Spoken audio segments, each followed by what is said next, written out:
Good morning guys, and welcome down to a beautifully sunny day here at Preston Golf Club. This is the last Players Tour event of the season, so we're hoping to bow out with a bit of a decent performance. Hoping for a good performance and an even better result would be nice as well.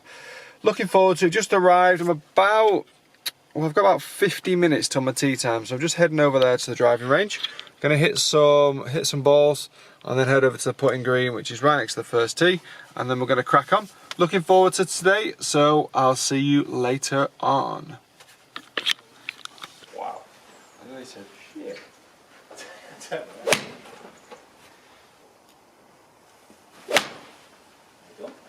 Work on my craft.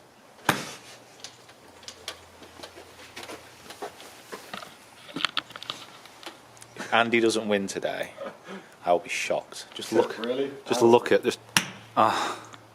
That's just, it's nestled to within a couple of feet, and this is on a driving range.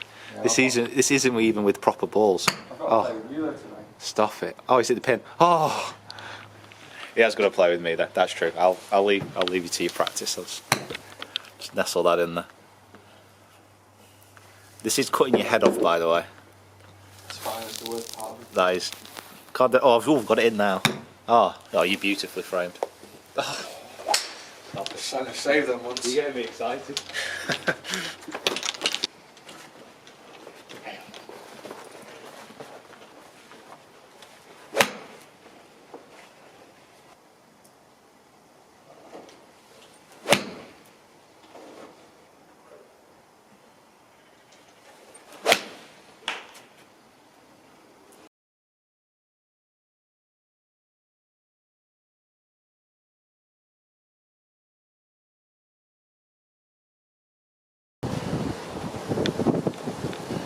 Can't believe he pipped me by one. Pipped you, smashed you by one. Smashed you by one. We had a two-shot swing down the last two holes.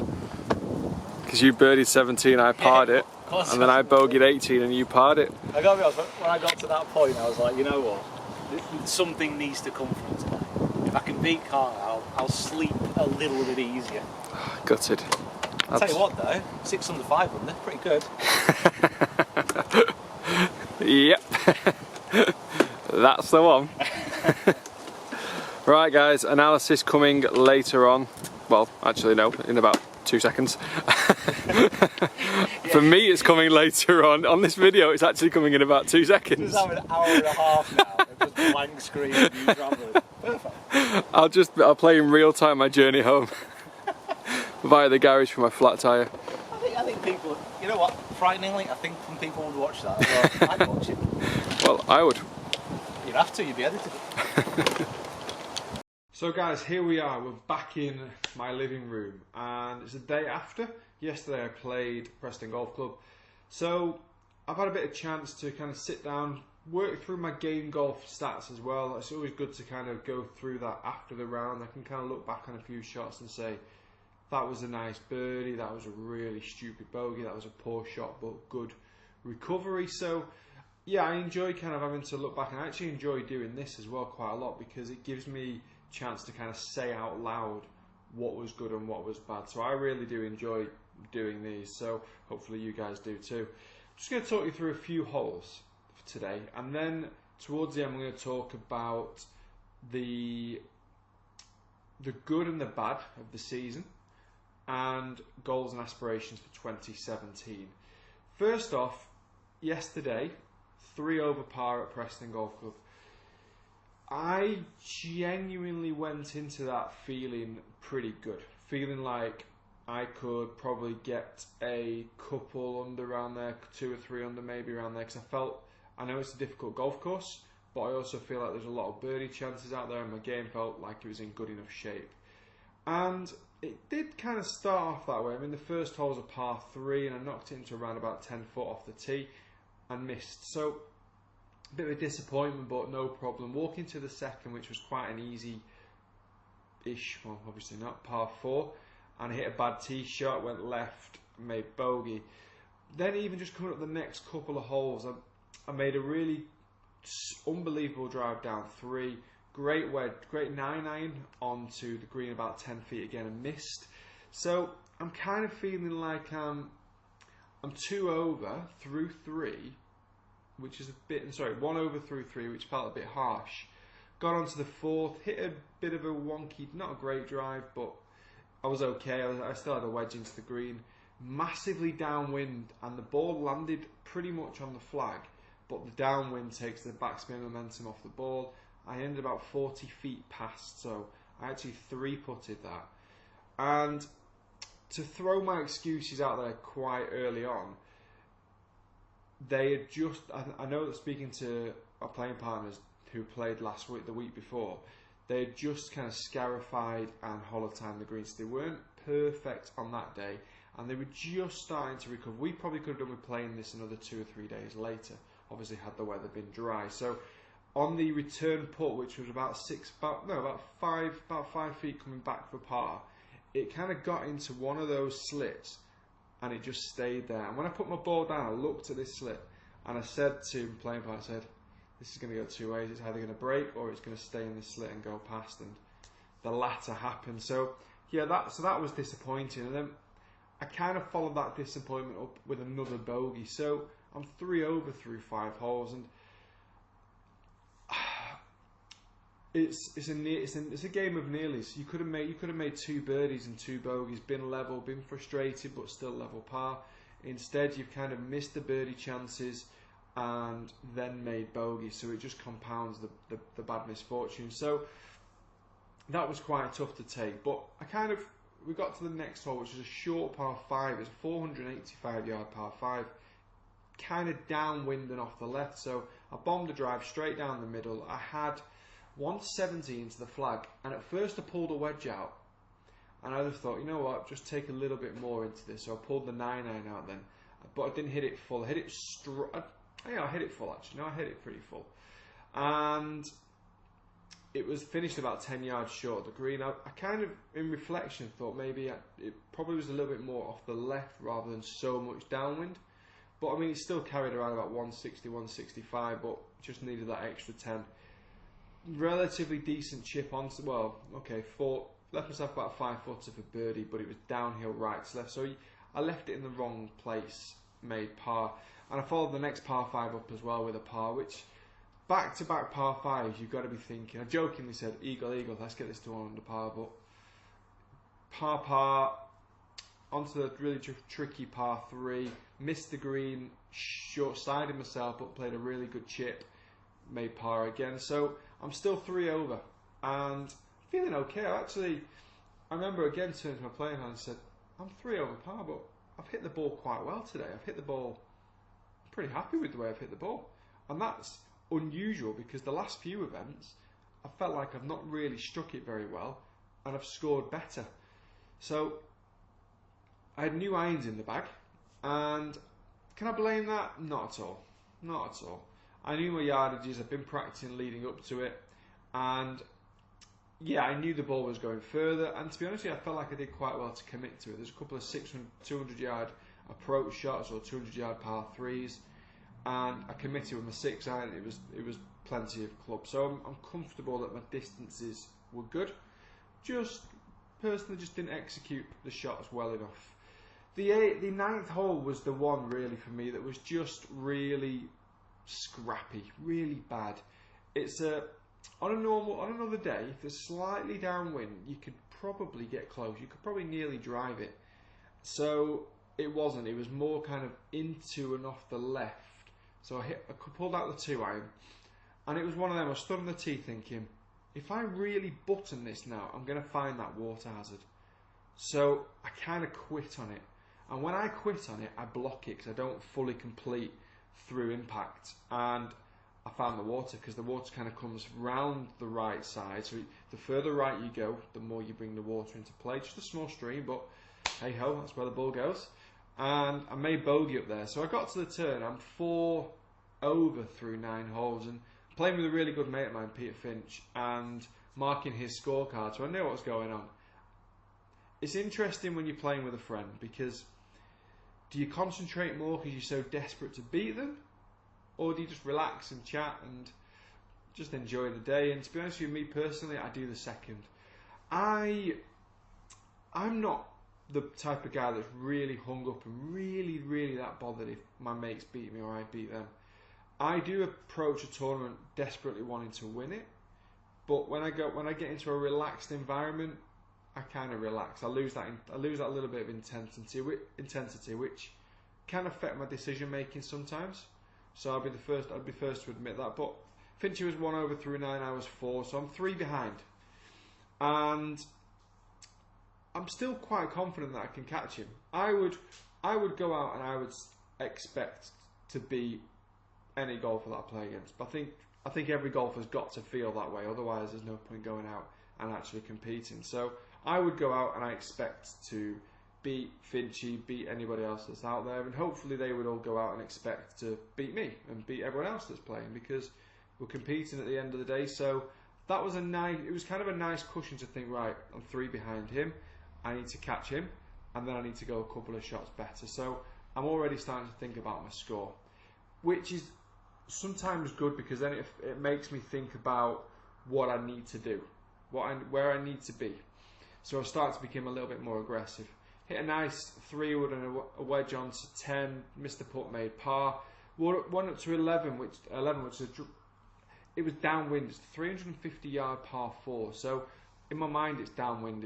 It was drivable. So I thought, right, 4 over par. Now I've got to start turning the screw. I've got to start making things happen. I hit a driver, it just hung, it's like dogleg to the right, so it just hung onto the tree line. I was a little bit blocked out. I had to play a little chip and run with a 5-iron, went over the back, up and down for par. So what could have been on that hole? I left with nothing. I came to it with nothing, I left with nothing. So onwards and upwards. Next hole is my interesting one. I've always struggled on this hole because I've always hit it too far. I've always overclubbed myself. And to be honest with you, I did the same again. But this time, what I think helped was that the wind was into. So it was 124 yards. Kind of, I'm going to say I'll carry them, but obviously it is. But you definitely can't be short. You definitely can't underclub. And the flag was quite nice. It was right in the middle. So just hit a very soft very soft pitching wedge. So it just kind of pierced the wind onto around about 10 foot and made the birdie. So that's my first birdie. Right, okay, right, we're good. Back to 3 over. Got on to the 13th, and again it's a drivable par 4. These are the only 2 really on the golf course that you could really have a go at. So I decided not to go for this because, and I'm stupid there, because it's a little dog leg to the right, and that suits my driver shape. That suits my eye. But if you double cross it, you're in the trees, and if you let it go too much, you're OB. So I thought 2-iron, and this is where I got a little bit of luck in the day, because this ball started on the OB to draw back. Well, actually, it wasn't intentional, but it went up towards the OB, and I get up to the fairway, and it's in the middle of the fairway. Thank you, wood. So I think I hit trees, and it came back in. So I got really fortunate there, and I'll be the first to hold my hands up. I was getting a bit of abuse from the boys I was with, and it was quite funny, but I made the most of it. I put a gap wedge on to around about 10 foot, made the birdie. So back-to-back birdies, down to 2 over. I wish 2 under. And that's kind of really what I needed to be doing. That was important. We get to a very tricky part, another par 3, 211 yards. I think it was playing a little bit more because the flag was towards the back. And because it's downhill, I pulled the 6 and I thought middle of the green, up the hill, no problem. But because we were so sheltered by the trees, we couldn't really feel the wind. And when my ball just cleared the trees, it just went, it's that ball flight that kind of goes, yeah, that's great, boom, boom, and it landed about 10 yards short of the green. So I had an interesting chip. It was uphill into the wind again, and it was off like a sandy lie, which I don't mind because I know I'm going to get loads of check, but I didn't quite catch it perfect, and it went just over, past the flag, about 8 foot past. 2-putt bogey, so back to 3. Now it's we get to the next hole, not drivable, sorry, but downwind par 4. You can get very close to it though, and I hit a screamer of a drive, lob wedge on, birdie. Right, back again. So I've gone birdie, birdie, bogey, birdie, just before we approached the hardest hole on the golf course. I'm now 2 over, approaching the 17th, par 5, downwind, boom, boom, let's go. And I've just worked out. Well, I actually didn't know. I hold my hands up. I actually didn't know this at the time, but I kind of, in the back of my mind, I knew I was ahead of Finchy by now. He'd made a couple of drop shots, so I thought, right, a driver up the left, let it just fade back. And it's the first one in a long time I've just double crossed and gone straight left. He went straight into the trees, which is not great because you will not find your ball in there. Hit a provisional down the fairway, no problem. Walking up there, and we walked towards the trees where my ball is, and I'm thinking, all that hard work, you hit one bad drive, you're probably going to make a double, 3 off the tee. So frustrating. And then I hear a bit of abuse. The ball again is just in the semi-rough, just off the fairway. So it's obviously hit a tree and bounced out again, twice in 5 or 6 holes. So yeah, I got really lucky. Really lucky.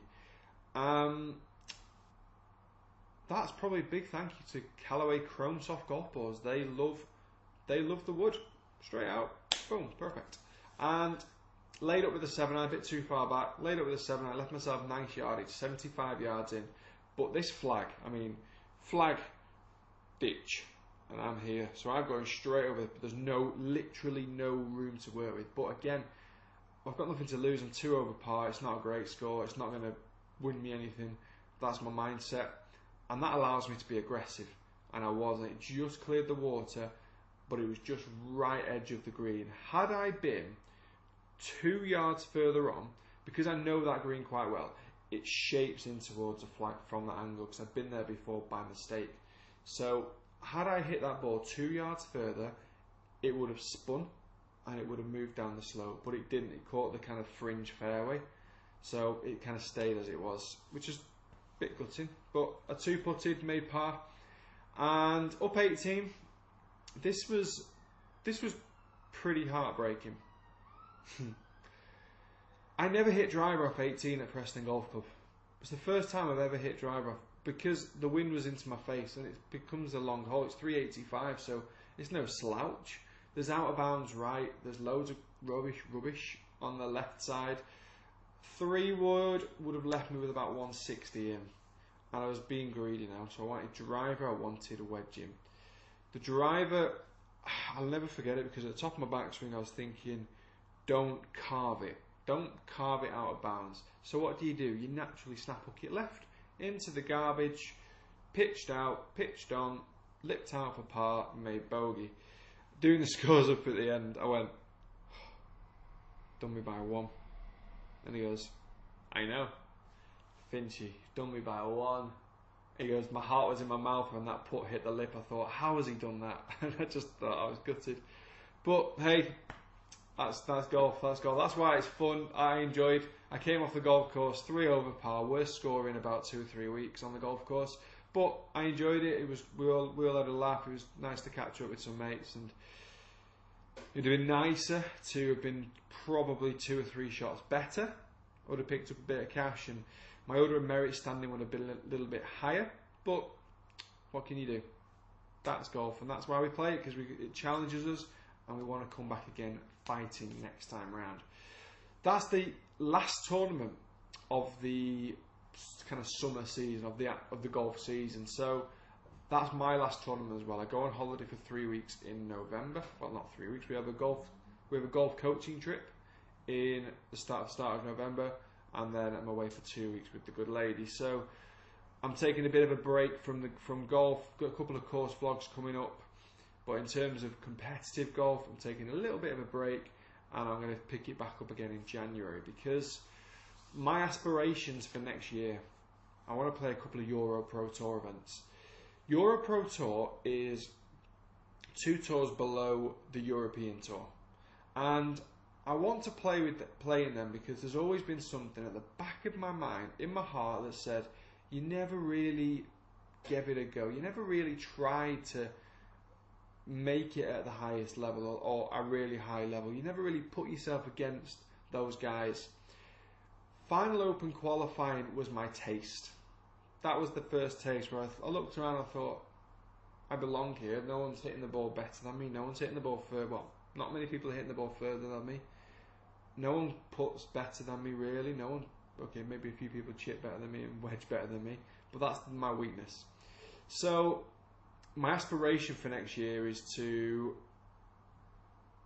go to Q School in October, in the end of March, I think it will be, unconfirmed, but go to Q School and then try and play in a few Euro Pro Tour events. It's not cheap, but it's something that I kind of feel like I've got to do, and something I want to do. I feel like I've got the game for it. It's interesting to see, can I practice as much as I need to, and have I got the mental capacity for it as well, because it's tiring. I get very emotionally involved during the round of golf. I get frustrated, I get excited, I get happy, I get angry, and that over 4 hours is pretty tiring. Can I do that in 2 rounds, make the cut, push on to be in contention in the 3rd round? We're going to find out next year. A lot can happen between now and March, but sitting here now, I want to try to qualify as with a decent standing on the Euro Pro Tour and play in as many events as I possibly can in that tour. Just put myself up against some of the better players in the UK and obviously in Europe as well. So that's my aspirations for this season. Looking back on this season, has it been a good one? I think so. I've finished just outside the top 10 on the order of merit, which I'm quite happy with, because if you look at everyone in the top 10, they've all hit double figures in the amount of events they've played. Actually, the leaders have hit around about 20 events. I've played 9. So I am 10 tournaments behind. I'm not really that many points. So again, that fills me with a bit of confidence in here that I can go and do better again next season. I've had a win at the start of the season. I was the highest finishing pro at the regional qualifiers for the Open. I've had a 2nd and a couple of 3rds and quite a few around the kind of 4th, 5th and 6th, which I walk off all of them and say, I could have been better there. And too many times I can say, there's too many shots that could have been a lot better, which means if I can improve on them, I think I can raise my game to a really high level from that. If I'm shooting level par, 1 under, 1 over, 2 under, 2 over, with loads of mistakes, you're never going to eradicate all of them, but eradicate 80% of them or 70% of them, my game just goes up another level. It goes up to shooting 3, 4, 5 under par per round, which is really what you need to do. So I'm excited for next year. I'm going to work hard. As of January, I'll be working really hard. At the moment, I'm back in the gym 3-4 times a week with my personal trainer, back in the gym now to try and look good on holiday is the main reason, to be perfectly honest, but also to be stronger for next year. So that's my goals, my aspirations. I'm clear in my mind what I want to do. Guys, I hope you've enjoyed these tournament vlogs. Please kind of do comment below. They will be back in the new year, unless I get a chance to play anymore, but I really don't think I will now. But they will be back in the new year. We've got a golf trip coming up in February. If you're local, well, actually, not like I say, if you're local to the area, it doesn't matter where in the world you are. We're heading out to Portugal again in the middle of February. All dates and prices and itineraries will be released in the next fortnight, but this is a prior heads up. If you're interested, just drop us an email at info@improvemygolf.co.uk and we will send you back some information pre-release before we do on YouTube. So guys, thanks very much for watching. Really appreciate your time and your interaction with me, and we'll see you again very, very soon.